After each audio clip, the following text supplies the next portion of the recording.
SBC Bearings, a CK Birla Group company.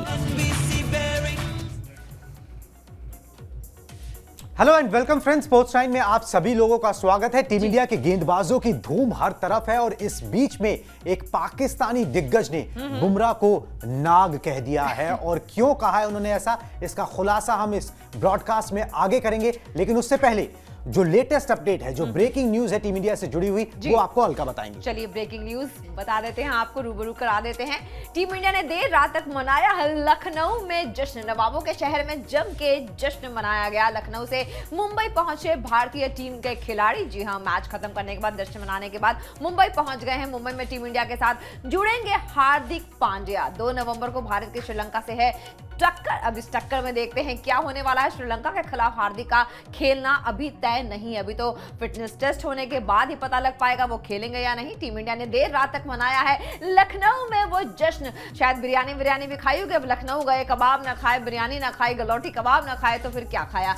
अब क्या जश्न में मनाया गया है, कुणाल बताएं जरा। देखिए जश्न तो मतलब देखिए, खाना पीना क्या किया ये तो मुझे नहीं पता। नहीं, अब आपको लगता है कि रोहित शर्मा, एक तो उन्होंने 87 रन बनाए, बनता भी है, जीत भी गए, और आपको लगता है कि मतलब आउट ऑफ नोवेयर, कबाब खाने से out of nowhere team India जीती है तो वो जश्न खाना, एक चीट डे जो है वो बनता भी है खिलाड़ियों का। चलो वो उन्होंने पार्टी की होगी। लगता है कि रोहित शर्मा कोई चीट डे मनाते हैं, वो उन्होंने पार्टी की होगी। अच्छी बात है, पार्टी करनी चाहिए। मगर अच्छी बात ये है कि उसके बाद जब सुबह उठे खिलाड़ी तो फिर अपना फ्लाइट पकड़ के मुंबई पहुंच चुकी है टीम इंडिया। अच्छी बात। दूसरी अच्छी बात ये कि हार्दिक पांड्या अब टीम के साथ जुड़ रहे हैं। एनसीए से वो निकलेंगे और टीम के साथ जुड़ेंगे। मतलब उनका रिहैब प्रोसेस एक तरीके से पूरा हो गया है। मगर वो खेलेंगे या नहीं खेलेंगे, जैसे आपने बताया कि एक फिटनेस टेस्ट होता है, उस फिटनेस टेस्ट के बाद ही वो फैसला लिया जाएगा। इंपॉर्टेंट बात इन सब के अंदर ये है कि 6 मैच टीम इंडिया लगातार जीत चुकी है, मगर सेमीफाइनल का जो टिकट है वो लगभग पक्का है। अभी उसको पूरी तरीके से स्टैंप करने के लिए आपको एक मुकाबला और जीतना है। 7 मुकाबले जीतने हैं 9 में से। अगर 7वां मुकाबला टीम जीतती है श्रीलंका के खिलाफ तो फिर सेमीफाइनल में जगह जो है वो पूरी पक्की हो जाएगी जी। तो अभी सीमेंटेड हो जाएगी। अभी वो जगह सीमेंटेड नहीं है। तो टीम इंडिया के खिलाड़ी अपना हंसते खाते और बिल्कुल जीत का जश्न मनाते हुए, क्योंकि 6 में से 6 मैच किसी भी टीम ने नहीं जीते हैं। Team India is on a roll और पहले तो चेस करते हुए जीते थे, अब एक छोटा टारगेट डिफेंड भी कर लिया है, तो सारे बेसिस ऑलमोस्ट कवर है। तो एक अच्छी खबर इन सब के बीच में और भी ये हो गई कि जो आपका एक खिलाड़ी 15वां खिलाड़ी जो चोटिल था, आप 14 के साथ घूम रहे थे इधर उधर, तो वो 15वां खिलाड़ी भी टीम के साथ जुड़ जाएगा। चलिए जी, ये थी लेटेस्ट अपडेट टीम इंडिया से जुड़ी हुई जो हमने आपको दे दी। अब आते हैं मुद्दे पर। मुद्दा ये है कि पाकिस्तान के एक दिग्गज है, उन्होंने जो है वसीम अकरम उनका नाम है, सब जानते ही उनको, कप्तान भी रहे, दिग्गज गेंदबाज रहे। उन्होंने जो है जसप्रीत बुमराह को नाग कह दिया। ठीक है, क्यों कहा है? पॉजिटिव सेंस में ही कहा है, इसमें कंट्रोवर्सी ढूंढने की कोशिश मत कीजिएगा। पहले ग्राफिक्स के जरिए मैं आपको समझा देता हूं कि उन्होंने क्या कहा है, फिर उसके ऊपर चर्चा यहां पर कर लेंगे। ठीक है जी, ग्राफिक्स प्ले कर दीजिए वसीम और बुमराह वाले, ताकि हम बता दें कि वसीम अकरम ने एग्जैक्टली कहा क्या। वसीम अकरम ने बुमराह को बताया एक कंप्लीट गेंदबाज, तो उन्होंने बोला भाई ये कंप्लीट गेंदबाज है। तारीफ की है कि इनके पास हर तरीके के हथियार है, हर तरीके से हर सिचुएशंस में गेंदबाजी कर सकते हैं। एक टीवी शो में बैठे हुए थे और उन्होंने कहा कि जो बुमराह जो है उनकी नाग कहा, पंजाबी में सांप को नाग कहते हैं। नहीं, नाग एक सांप की ना स्पीसीज होती है। मे बी मतलब क्योंकि पंजाब में नाग आपने पिक्चर, आप इतनी हिंदी पिक्चर, मैं हिंदी पिक्चर थोड़ी कम देखता हूं। नगीना नहीं देखी, नाग वाली पिक्चर नहीं देखी। मगर ठीक है जी, उन्होंने ऐसा क्यों कहा है वो भी स्लाइड में बता देते हैं। क्योंकि बुमराह की गेंदें जो है ना वो बहुत ज्यादा मूवमेंट है उसके अंदर, वो मूवमेंट इतनी ज्यादा है कि उसको देख के उन्होंने नाग से तुलना कर दी कि बुमराह जो है ना वो एक नाग की तरह नजर आ रहे हैं, जो हर खिलाड़ी को जो है, हर विरोधी टीम को जो है एक तरीके से डस ही रहा है। ठीक है, और जब उनसे पूछा गया कि भाई इस गेंदबाज का आपने कंप्लीट गेंदबाज बोल दिया, बेटर देन बोल दिया कि भाई जैसे मैं अपनी पीक पे करता था उससे बेटर बुमराह कर रहे हैं, ये भी उन्होंने बोल दिया। बहुत बड़ा कॉम्प्लीमेंट है। ठीक है, और उन्होंने ये भी कहा कि भाई अब उनसे पूछा गया तो फिर बुमराह से बचने का इलाज क्या है, तो उन्होंने बोला जी एक ही इलाज है बुमराह से बचने का, कि मैच से पहले बुमराह के जूते जो है वो चुरा लो। ठीक है, जो स्पाइक वो पहनते हैं खिलाड़ी वो चुरा लो, तभी आप बच सकते हो। नहीं तो जिस फॉर्म में वो चल रहे हैं उनसे बचना जो है वो आसान नहीं है, बहुत मुश्किल है। तो बुमराह की तारीफ की, और Bumrah leader of the pack है। जब से वापस आए तब से कमाल की गेंदबाजी वो कर रहे हैं। आयरलैंड सीरीज से उन्होंने वापसी की, काफी लंबा रिहैब चला और उसके बाद से हर मैच के साथ बेहतर होते चले जा रहे हैं। हर सीरीज के साथ नहीं, हर मैच के साथ बेहतर होते गए। और ये हमने सबने देखा है कि कैसे आयरलैंड के खिलाफ, फिर ऑस्ट्रेलिया के खिलाफ गेंदबाजी अच्छी हो रही थी, एशिया कप में गेंदबाजी अच्छी हो रही थी, विकेटें उतनी नहीं मिल रही थी, अब विकेटें भी मिल रही हैं। और एट विल यॉर्कर डालते हैं और मूवमेंट करा लेते हैं। स्विंग मूवमेंट भी है उनके पास, सीम मूवमेंट भी है उनके पास, हर किस्म की कंडीशंस के लिए उनके पास यहां पर जो है वो काफी सारी गेंदें हैं और इसी की वजह से पहले 10 ओवर में टीम इंडिया जो है बैकफुट पर धकेल देती है विरोधियों को। आपने छोटा टारगेट डिफेंड भी करना होता है तो भी बैकफुट पर धकेल देते हैं, अप फ्रंट विकेटें निकालते हैं, दबाव बनाते हैं। तो ये बुमराह की खासियत है जिसकी वजह से मतलब पाकिस्तान के दिग्गज भी जो है और सबसे बड़ी बात पता क्या है, वैसे बुमराह को किसी सर्टिफिकेट की जरूरत नहीं है, बुमराह के वैसे ना कुछ शॉट्स भी प्ले कर लेकिन बुमराह के बारे में अगर वसीम अकरम ने कहा है और वसीम अकरम है ना एक बड़ा नाम, इनको सब लोग पसंद, मतलब जो पाकिस्तान के अलावा भी जो भी प्लेयर्स हैं वसीम अकरम की रिस्पेक्ट करते हैं क्योंकि एज अ बैट्समैन और है ना, नहीं जो बैट्समैन है वो डरा करते थे एक जमाने में उनसे, है ना, वसीम अकरम का नाम था और उनके मुंह से बुमराह की तारीफ सुनना बहुत बड़ी बात है। बुमराह के लिए बनती है ना, आपने देखो आप 6 मैचेस के अंदर उनको किसी सर्टिफिकेट की जरूरत नहीं है, लेकिन एक बड़ा नाम जब एक इतना बड़ा बॉलर आपकी तारीफ करता है ना तो 4 चांद लग जाते हैं। खैर खुशी तो जरूर ही होगी बुमराह को, 4 चांद लगे हुए हैं बुमराह को। तो शाहीन शाह अफरीदी भी आए थे और देखा नहीं था, एक बार आए थे गिफ्ट देने के लिए। उसके बाद बकारी यूनिस ने बोला, उसके बाद बकारी यूनिस ने बोला भी था शाहीन शाह अफरीदी को कुछ सीखना है तो जाके बुमराह से सीखें, ठीक है, कि आपको किस तरीके से अपनी लाइन और लेंथ और वो टप्पा एडजस्ट करना होता है। चलिए जी, बुमराह ने 2023 वर्ल्ड कप में क्या किया जो उनकी इतनी तारीफ हो रही है, ये हम आपको एक बार ग्राफिक्स के जरिए भी समझा। हालांकि वो आंकड़े जो है ना उनकी कहानी बयान नहीं कर पाते, 14 विकेट लिख देना उनके आंकड़े उनकी कहानी बयान नहीं करते, उसके लिए आपको बुमराह को गेंदबाजी करते हुए बिल्कुल बिल्कुल बिल्कुल। जसप्रीत बुमराह के आंकड़े 6 मैच इन्होंने खेले, जो हम बता रहे हैं वर्ल्ड कप 2023 के आंकड़े हैं ये, 14 विकेट इन्होंने हासिल किए हैं, इकॉनमी है 3.91 की, इनका औसत है 15.07 का और बेस्ट है इनका 39 रन देके 4 विकेट का झटक लेना। तो ये जो आंकड़े हैं ये अभी भी बुमराह की गेंदबाजी को जस्टिफाई नहीं कर रहे हैं क्योंकि ये आंकड़े वो हैं जो दिख रहे हैं, लेकिन इसके अलावा बुमराह जिस तरीके का दबाव बनाते हैं और जिसका फायदा कुणाल दूसरे गेंदबाजों को होता है उसकी तो खैर मतलब कोई गिनती अब आपने दूसरा बोल ही दिया है तो मुझे दूसरा दिखा दो। हंट इन पेयर्स होता है, हंट इन पेयर्स होता है, जैसे वसीम अकरम, वकार यूनिस, हंट इन पेयर्स। उसी तरीके से यहां पर जो है हंट इन पेयर्स शुरू हो गया पिछले 2 मुकाबलों से, जहां पर जसप्रीत बुमराह है और मोहम्मद शमी है। उस तरीके से दबाव बना रहे हैं कि दूसरा जो है ना उसके पास बचने का कोई चांस ही नहीं बचता। अब शमी की बात करते हैं जी, उनको सुल्तान ऑफ सीम कहा जाने लगा, जैसे वसीम अकरम को सुल्तान ऑफ स्विंग कहा जाता है, ठीक है, ये सुल्तान ऑफ सीम है। इंग्लैंड के खिलाफ 22 रन देकर 7 ओवर में 4 विकेट उन्होंने यहां पर निकाले, ठीक है। पहले तो ये इंग्लैंड के खिलाफ जो पिछले मुकाबले उन्होंने प्रदर्शन किया, उससे पहले न्यूजीलैंड के खिलाफ 5 लिया था। नेक्स्ट स्लाइड दिखा दें, मतलब 42 उन्होंने गेंदें डाली जिसमें से 33 गेंदें शमी ने एक भी रन नहीं दिया, डॉट बॉल से एक तरीके से गई। कितना प्रेशर उन्होंने क्रिएट किया जिसकी वजह से बेन स्टोक्स का हमने विकेट देखा, कैसे चारों खाने को चित हो गए, हार गए एक तरीके से। वर्ल्ड कप के 13 मैचेस में शमी के नाम अब 40 विकेट हो गए, मतलब बहुत ज्यादा विकेट हैं ये। अगर 13 मैचेस में 40 विकेट आपको मिल रहे हैं और 20 से ज्यादा विकेट लेने वालों में बेस्ट है शमी। मतलब जिस भी आप गेंदबाज वर्ल्ड कप के अंदर जिसने भी 20 से ज्यादा विकेट लिए उनको अगर हम एक साथ एक किनारे पे रखें, उनकी लिस्ट बनाएं, उनमें जो है मोहम्मद शमी टॉप पे आएंगे जब हम बात करेंगे स्ट्राइक रेट की, जब हम बात करेंगे औसत की। तो वर्ल्ड कप में बेस्ट गेंदबाज आप औसत और स्ट्राइक रेट के मामले में यहां पर कह सकते हो कि वो मोहम्मद शमी है, जिस तरीके से वो प्रदर्शन कर रहे हैं। बिल्कुल सही बात। अब चलिए, आपने इतनी सारी बात बता दी, मुझे थोड़ी सी बारीकी से रूबरू कराएं आप, ठीक है। आपने बोला किंग ऑफ सीम है ना, सीम है ना, किंग ऑफ सीम। तो मेरे बहुत सारे ऐसे ऑडियंस है, बहुत सारे क्वेश्चंस भी ऐसे आते रहते हैं, ये स्विंग और सीम, इसमें डिफरेंस क्या होता है बेसिकली? बिल्कुल जी, समझा देते हैं। आप जरा मोबाइल पकड़े, मैं समझा देता हूं कि किस तरीके से जो है इसको किया जाता है। गेंद हम लेके आए थे ताकि इसी तरीके से समझा सके। आप करते हैं बॉलिंग क्या? देखिए, आप जानकारी रखते हैं, मगर अगर उसको इंप्लीमेंट कर पाते तो हम भी मैदान में होते हैं। बैटिंग? मैं बैटिंग बॉलिंग दोनों कर लेता हूं। आप ऑलराउंडर हैं? हाँ, मैं हार्दिक पांड्या की तरह या शार्दुल ठाकुर की तरह? अभी तो जी एंकर हूं, बाकी नहीं पता। चलिए जी, मैं यहाँ पे दिखाता हूँ अब आपको। इस बॉल पे फोकस करें।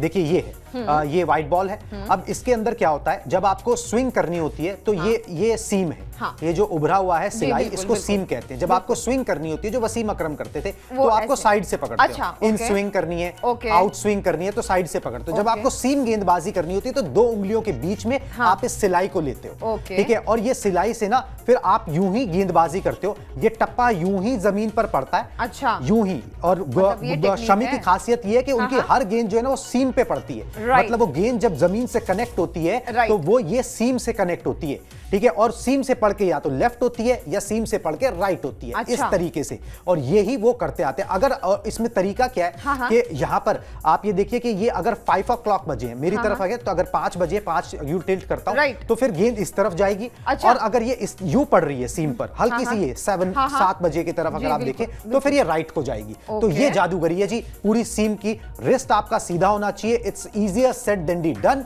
जो आप बात बोल रहे थे कि आपका हर टप्पा जो है ना वो सीम पे पड़े, ना यू पड़े ना यू पड़े, सीधा सीम पे पड़े, सटीक सीम पड़ता एकदम सीधा होगा, है ना? सटीक करे जी। जो ये मोटी मोटी बात थी जो हम समझाना चाहते थे व्यूवर्स को कि इस तरीके से ये सीम मूवमेंट होती है। Okay. और ये सीम मूवमेंट के लिए वो अब मतलब बेस्ट माने जाते हैं इस कला के अंदर, जो है वो और बेस्ट सबसे माने बड़ी जाते बात पता है क्या, मतलब एक गेंदबाज होता है, जब वो जी। गेंदबाजी करता है बहुत हाँ। सारी चीजें उसके दिमाग में ऑब्वियसली चल रही होती हैं। हाँ। जब शामी गेंदबाजी करने आते हैं ना, उनके हाँ। चेहरे पे ना वही स्माइल जो वैसे भी जनरली उनके चेहरे पे आपने देखा होगा कि वो बहुत परेशान हैरान दिखाई नहीं देते हैं। ठीक है, वो एक बड़े ईज के साथ बॉलिंग करते हैं और यही उनकी देखिए, खूबसूरती और खासियत है। बिल्कुल ईज के साथ करते हैं, बहुत मेहनत मतलब करते हैं। ऐसा देख के उनको देखिए- लगता है ना कि I know what I am doing. Exactly he know what he is doing. है ना? वो बुमराह को भी पता है कि वो क्या हाँ, कर रहे हैं। वो exactly. यही बात वसीम अकरम ने बोली कि पाकिस्तानी गेंदबाजों को नहीं पता कि वो क्या कर रहे हैं, इनको पता है। Right. फर्क क्या होता है ना, देखिए स्विंग में और सीम में।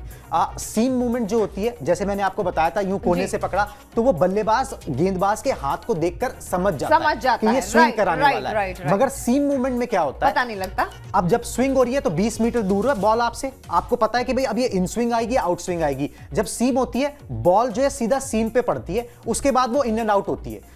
बॉल तो सीधा सीम पे पड़ रही है, अब वो जो डिस्टेंस 20 मीटर का था वो 5 मीटर का रह गया। Right. आप तो अपने शॉट में आ चुके हो ना, आप गेंद की लाइन में आ चुके हो, अब जो करना है गेंद ने करना है। ठीक है, अब आपके हाथ से बात निकल चुकी है। ठीक है, तो इसीलिए जो सीम बॉलर्स होते हैं डिफिकल्ट खतरनाक होते हैं। वो ज्यादा खतरनाक मतलब होते जब तक आप ये वो तय 20 करोगे- मीटर दूर से नहीं, 22 गज Right. दूर से नहीं, वो तो बिल्कुल आपके सामने से। मतलब जब तक आप ये तय करोगे कि आपको क्या शॉट मारना, हो सकता है कि भाई गिल्लियां उड़ आप जाएं। तो लाइन में आओगे गेंद की, और सीम मूवमेंट पड़ के होगी, ऑफ द ट्रैक होगी। Right, right. स्विंग जो होती है वो हवा में होती है, seam movement off the track होती है जब बॉल एकदम नजदीक होती है। उसके बाद अगर वो मूवमेंट करेगी तो आपके पास टाइम नहीं होता अपने बल्ले को मतलब adjust सोचने करने का। समझने का टाइम कोई बल्लेबाज time को होता, नहीं कोई मिलता है। राइट। वो बस आपको अपने इंस्टिंक्ट्स पे खेलना होता है। अगर आप एक्सपीरियंस्ड हो, बहुत पॉजिटिव हो, तब तो आप खेल सकते हो, नहीं तो तभी कहते हैं कि शमी की कुछ गेंदें जो होती है ना वो अनप्लेएबल होती है, Unplayable क्योंकि आप होती उसका हैं। कुछ कर ही नहीं सकते, आप तो लाइन में आ चुके हो। इसीलिए वो इतने पसंद है मुझे। इसीलिए। अच्छा, अब मुझे ये बताइए, मैं जी। 2-3 मासूम सवाल इससे रिलेटेड अगर बिल्कुल, मैं पूछ बिल्कुल, सकती हूँ बिल्कुल, आपसे। कौन सा ऐसा शमी के ना कुछ शॉट्स भी दिखा दिया अगर हाँ, हो तो। अब कौन से ऐसे बैट्समैन हैं जो कि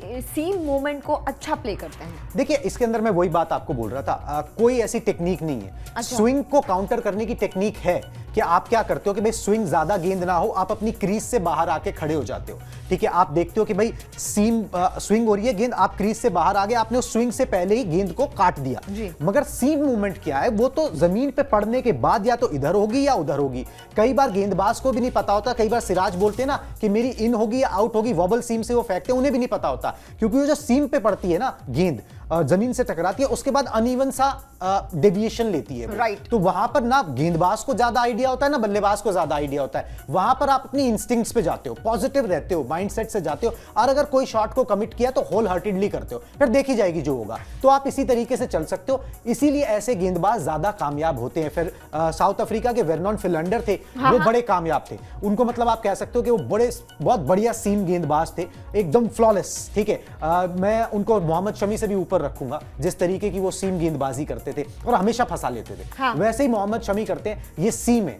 सीम गेंदबाजी स्विंग से ज्यादा मुश्किल होती है, खतरनाक। अगर आपको वो कला आती हो तो। हाँ। तो फिर वो बहुत ज्यादा घातक हो जाती है, इसीलिए मोहम्मद शमी ज्यादा घातक गेंदबाज साबित हो रहे हैं। और सिराज कैसी बॉलिंग करते हैं? सिराज वॉबल सीम से करते हैं, वो क्रॉस पकड़ते हैं। ठीक है, मतलब आप तो, हमने तो यूं पकड़ी थी, वो यूं पकड़ते हैं, वो क्रॉस सीम से करते हैं और वहां पर उनको कामयाबी हासिल होती है। चलिए जी, दो हमने पेसर्स की बात आपको कर ली, कमाल धमाल ये पेसर्स मचा रहे हैं, मगर यहां पर बात जो है स्पिनर्स की भी करनी बहुत जरूरी है। टीम इंडिया के गेंदबाजों की बात कर रहे हैं, स्पिनर्स की बात ना करें, और स्पिनर्स की बात करें तो कुलदीप यादव की बात ना करें, ऐसा कैसे हो सकता है? चलिए जी, कुलदीप यादव की एक गेंद है जिसको इस वर्ल्ड कप की सबसे बेहतरीन गेंद कहा जाता है। बिल्कुल। इंग्लैंड के खिलाफ कुलदीप ने गेंद तो की थी उन्होंने। एग्जैक्टली वो गेंद है, और उस गेंद पर जॉस बटलर जो इंग्लैंड के कैप्टन है वो बोल्ड हो गए थे। जी, बिल्कुल। ठीक है, उस गेंद को कहा जा रहा है कि वो इस वर्ल्ड कप की सबसे बेहतरीन गेंद है। और गेंद घूमी कितनी थी पढ़ने के बाद? 7.2 डिग्री, 7.2 डिग्री गेंद घूमी और गिल्लियां बिखेर दी, कोई चांस नहीं था, स्पीड भी थी यहाँ पर। वो समझ ही नहीं पाए क्या हो गया, समझ नहीं पाए, चारों खाने चित जिसे कहते हैं ना, वो एक्चुअली में वही था। और एक्सपर्ट्स मान रहे हैं कि इस टूर्नामेंट की वो सबसे बेहतरीन गेंद है जो उन्होंने की। और ऐसी ही गेंद उन्होंने 2019 वर्ल्ड कप में की थी और बाबर आजम को उन्होंने जो है बोल्ड किया। और ये कहा जा रहा है कि उस गेंद से भी ज्यादा बेहतरीन ये वाली गेंद थी जो उन्होंने इंग्लैंड के खिलाफ इस्तेमाल की और बटलर को आउट किया। बटलर बिल्कुल समझ ही नहीं पाए कि उनके साथ ये हो क्या गया। और उसके बाद मुझे याद है कि जो कमेंट्री कर रहे थे वो भी कह रहे थे कि व्हाट अ मैजिकल बॉल, है ना। मतलब एक्चुअली वो बहुत मैजिकल था। मुझे लग रहा था कुलदीप यादव ने भी जब वो बॉलिंग की होगी, जब वो बॉल फेंका होगा, तो उन्होंने ये नहीं सोचा होगा कि वो एक इतिहास बन जाएगा जब कहा जा रहा है कि टूर्नामेंट का सबसे बेहतरीन बॉल है। लेकिन हाँ, कुलदीप यादव के यहाँ पे वो जो मैजिक है वो यहाँ खत्म नहीं होने वाला। मुझे लग रहा है इससे उनको और मिला होगा, मोरल हाई हुआ होगा। बिल्कुल मोरल हाई हुआ होगा। और मुझे लगता है कि इससे भी बेहतरीन गेंद वो जरूर फेंकेंगे इस टूर्नामेंट। जी बिल्कुल। एक बात और बता देते हैं व्यूअर्स को कि फरवरी 2022 में उन्होंने इंडियन टीम में ओडीआई क्रिकेट में वापसी की। उसके बाद से लेकर अब तक उन्होंने अच्छे खासे मैचेस खेले हैं और सिर्फ एक बार एक इनिंग, एक पारी ऐसी गई है जहां पर उन्होंने अपने कोटे के 10 ओवर डाले और 6 रन से ज्यादा प्रति ओवर दिए। उसके बाद उन्होंने कम ही दिए, कंजूसी से दिए, रन नहीं दिए, दबाव बनाया दूसरे के ऊपर, तभी वो कामयाब यहां पर हुए हैं जिस तरीके से हम बता रहे हैं आपको। और अगर हम देखें कि 11 से 40 ओवर के बीच में इस स्पेसिफिक टाइम फ्रेम में अगर हम देखें जहां पर स्पिनर्स प्ले में आते हैं, जहां पर वो स्पिनर्स मिडिल ओवर्स में कमाल करते हैं, वहां पर टॉप ऑफ द चार्ट है कुलदीप यादव। मैं सारे टीमों की बात कर रहा हूं, 10, 12, 15 टीमें जो खेलती हैं उन सब की बात कर रहा हूं। 11 से 40 ओवर के बीच में 2023 के अंदर उन्होंने 18.66 की औसत से 18 इनिंग्स में 36 विकेट निकाले हैं और इकोनॉमी रेट 5 से कम का रहा है। ऐसा कमाल कोई दूसरा स्पिनर नहीं कर पाया है। तो wrist spinner at his top वो है कुलदीप यादव। मुझे ऐसा लगता है ना कुणाल कि इस बार जिस तरह की बॉलिंग लाइनअप टीम इंडिया के पास किसी के पास नहीं, किसी के पास हो नहीं सकती है। और अगर अब हम नहीं जीत पाए वर्ल्ड कप तो हम कभी नहीं जीत पाएंगे, किसी टीम के साथ नहीं जीत पाएंगे। नहीं, मुझे ऐसा लगता है कि ये जो इस वक्त जो ये टीम है ना, ये बेस्ट है। रैंकिंग में भी 1 है और ऐसे ही रैंकिंग में 1 नहीं है। एक्चुअली आप किसी के भी आंकड़े उठा के देखो तो कहीं ना कहीं किसी ने कुछ ना कुछ कमाल जरूर किया। और इसमें देखिए गेंदबाजों का जितना, जिसमें बल्लेबाजों का जितना योगदान है ना, मैं मानूंगा गेंदबाजों का ज्यादा है। पिछले मैचेस मैं गेंदबाजी के लिहाज से T20 वर्ल्ड कप में भी अगर आप हारे तो फिर आप बल्लेबाजों की वजह से हारते हो। गेंदबाजी ने आपको निराश बहुत कम किया है। चाहे जसप्रीत बुमराह कुछ टाइम के लिए नहीं भी थे, चाहे अभी कुलदीप यादव ने वापसी की थी कि नहीं थी, पिछले साल 2 साल के आप आंकड़े देख ले, गेंदबाजों ने आपको निराश नहीं किया है। तो मैं गेंदबाजों के ऊपर ही ना कुछ आंकड़े बताना चाहूंगा इस वर्ल्ड कप से जुड़े हुए, जो आपको बता देंगे कि भाई इन गेंदबाजों का इंपैक्ट कितना रहा है। पहले गेंदबाजी करते हुए, मतलब टीम इंडिया ने तो चेज ही की है ना 6 में से 5 मुकाबले, पहले गेंदबाजी करते हुए 272 रन से ज्यादा गेंदबाजों ने नहीं बनाने दिए, किसी को नहीं लुटाए। 272 रन भी फ्लैट ट्रैक पर अफगानिस्तान ने बनाए थे। टीम इंडिया के खिलाफ सिर्फ एक शतक लगाया, 6 मैचेस बीत चुके हैं, जो अब न्यूजीलैंड के खिलाड़ी ने लगाया था। 130 रन की पारी उन्होंने खेली थी, डैरल मिचेल ने। उसके अलावा कोई भी शतक नहीं लगा पाया, कैच छूटने के बाद। जी, वो भी कैच छूटने के बाद। टॉप 5 किफायती गेंदबाजों की अगर हम बात करें वर्ल्ड कप 2023 में, तो उसमें 4 भारतीय खिलाड़ी हैं, जिसे नाम अगर मैं लूंगा तो आप हैरान रह जाएंगे, ठीक है, क्योंकि इसके अंदर ये नाम जो है अश्विन का है, जडेजा का है, बुमराह का है और विराट कोहली का भी है, जिन्होंने 3 गेंदें डाली हैं।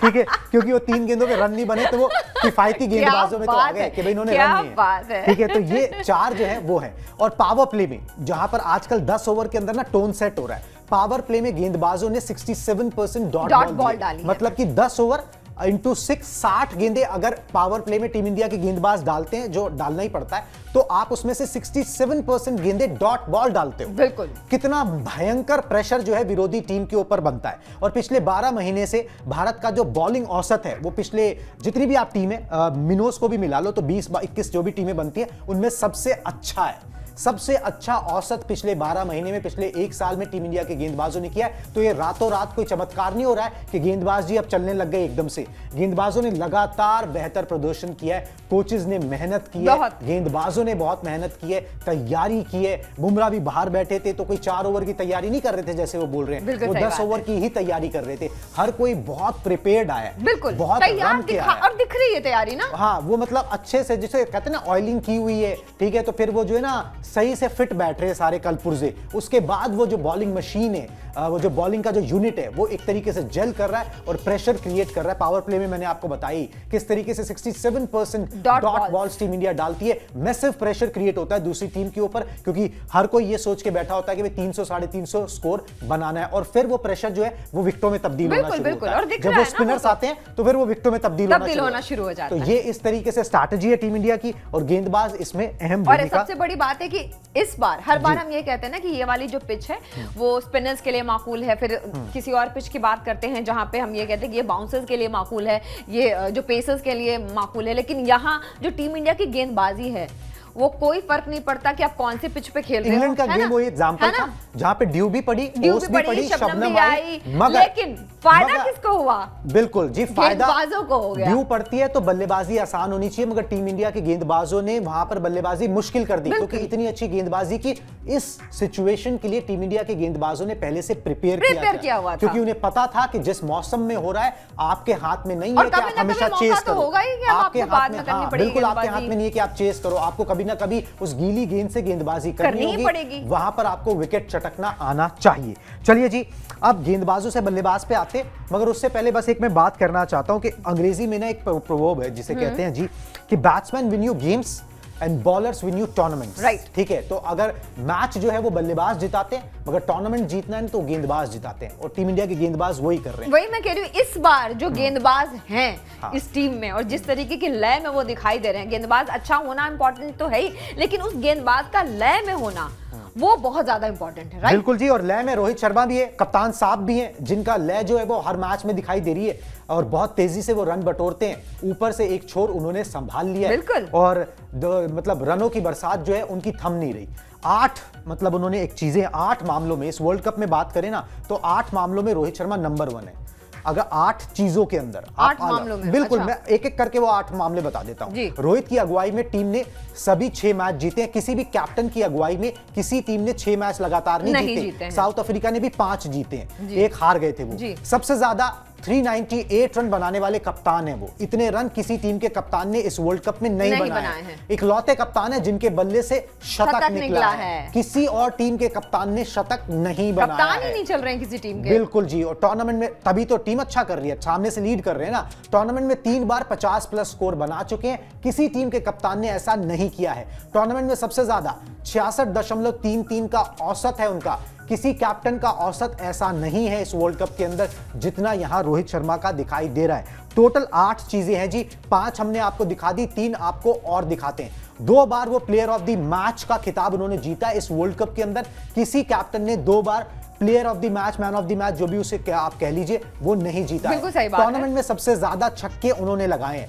ना कप्तान के तौर पर भी नहीं, खिलाड़ी के तौर पर भी 20 छक्के उनके नाम इस टूर्नामेंट में हो चुके हैं 6 मैचेस के अंदर, और सबसे ज्यादा चौके भी उन्होंने लगाए। बिल्कुल सही बात है। 43 बाउंड्रीज भी उन्होंने यहां पर चौके लगाए हैं, तो आप देख लीजिए कितने इंपैक्टफुल हैं रोहित शर्मा।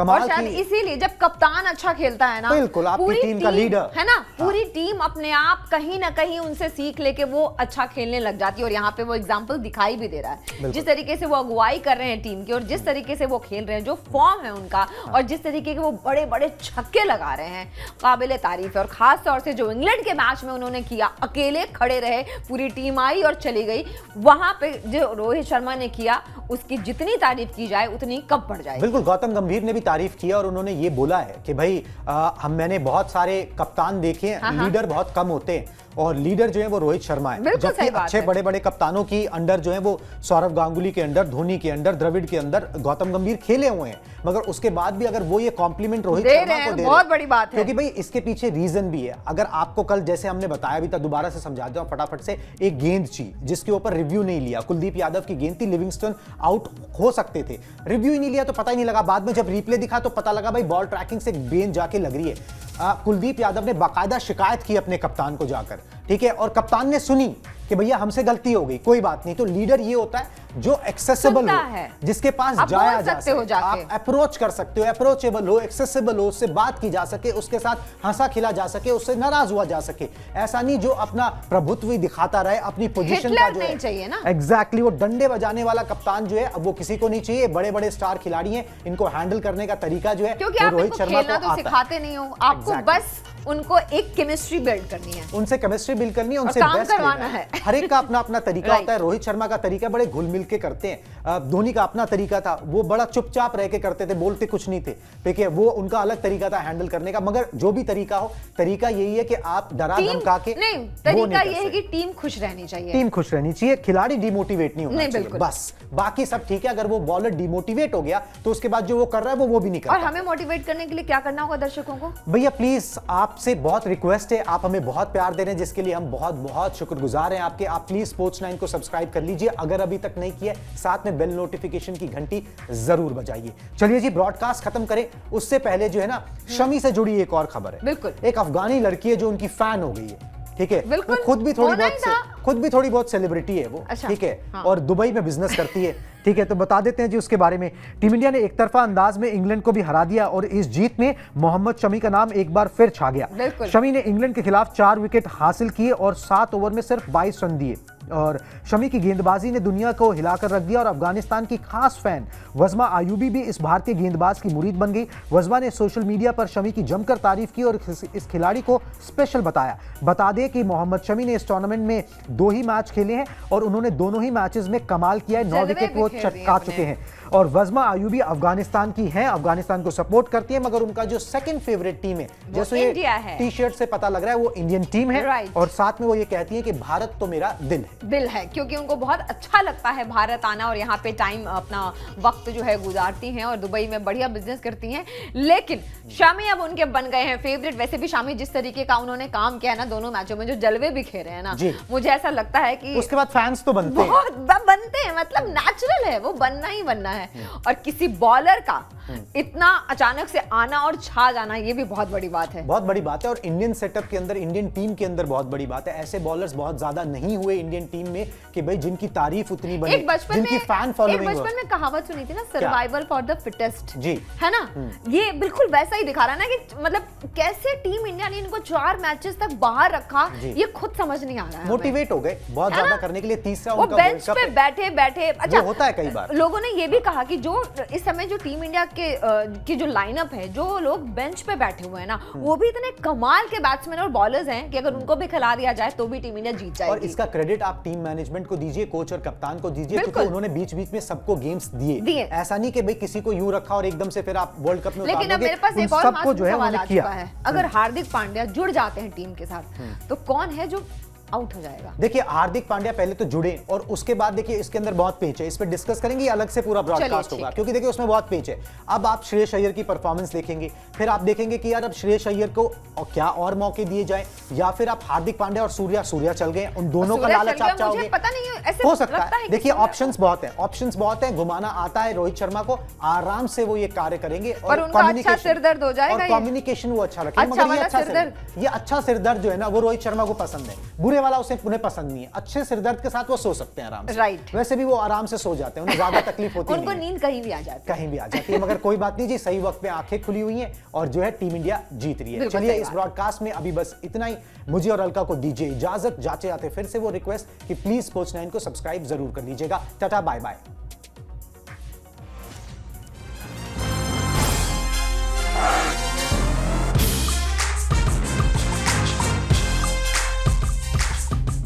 लंबी रेस के लिए NBC बियरिंग्स, 80 के बिरला ग्रुप कंपनी।